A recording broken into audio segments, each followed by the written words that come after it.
ଦେଖନ୍ତୁ ବସନ୍ତ ଋତୁ ପରେ ପରେ ଆମର ଗ୍ରୀଷ୍ମ ଋତୁ ଆରମ୍ଭ ହୋଇଯାଏ। ଯେତେବେଳେ ଗ୍ରୀଷ୍ମ ଋତୁ ଆରମ୍ଭ ହେଉଛି ସେତେବେଳେ ଆମର ଧରତୀ ତଥା ପ୍ରାକୃତିକକୁ ବିପଦ ମାଡ଼ି ଆସେ। ତା ସହିତ ଆମର ଜଙ୍ଗଲର ଯେତିକି ଏରିଆ ବି ଅଛି ସାରା ଭାରତରେ ହଉ କିମ୍ବା ଆମର ରେଞ୍ଜରେ ହଉ ନିଆଁ ଲାଗିବା ଆରମ୍ଭ ହୋଇଯାଏ। ଏ ନିଆଁ ଲାଗିବା ଆରମ୍ଭ ହେବା ପୂର୍ବରୁ ଆମେ କିପରି ଭାବରେ ନିଆଁକୁ ଆୟତ୍ତ କରିପାରିବା, ତେଣୁ ଆମେ ବିଭିନ୍ନ ଉପାୟରେ ଅବଲମ୍ବନ କରିଥାଉ।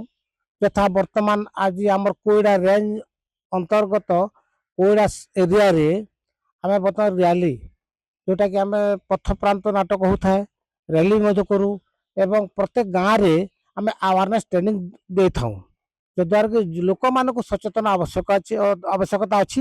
ତେଣୁ ଆମର ରେଞ୍ଜ ଅନ୍ତର୍ଗତ ରେଞ୍ଜରେ ଯେତିକି ବି ଏରିଆ ଅଛି ତା ସହିତ ପ୍ରତ୍ୟେକ ଗାଁରେ ପ୍ରତ୍ୟେକ ବିଟ୍ରେ ଆମେ ଏଇଭଳି ଆୱାରନେସ୍ କରିବୁ।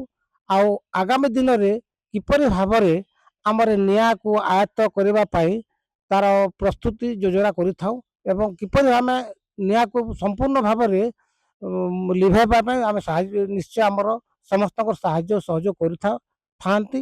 ତେଣୁ ଆମେ ସମସ୍ତଙ୍କୁ ନେଇକି ଆମେ ଗ୍ରାମବାସୀ ହଉ ଯେତିକି ଷ୍ଟାଫ୍ ହଉ ବହୁତ ଡିପାର୍ଟମେଣ୍ଟର ଲୋକଙ୍କୁ ସାହାଯ୍ୟ ସହଯୋଗ କରିଥାନ୍ତି। ତେଣୁ ଆମେ ସମସ୍ତଙ୍କ ସାହାଯ୍ୟ ସହଯୋଗ ମାଧ୍ୟମରେ ଆମେ କିପରି ଭାବରେ ନିଆଁକୁ ଲିଭାଇବା ପାଇଁ ଆମେ ପ୍ରସ୍ତୁତ ଅଛୁ, ତା ଆମେ ପ୍ରସ୍ତୁତି ବୈଠକ ଯୋଜନା ଚାଲିଛି।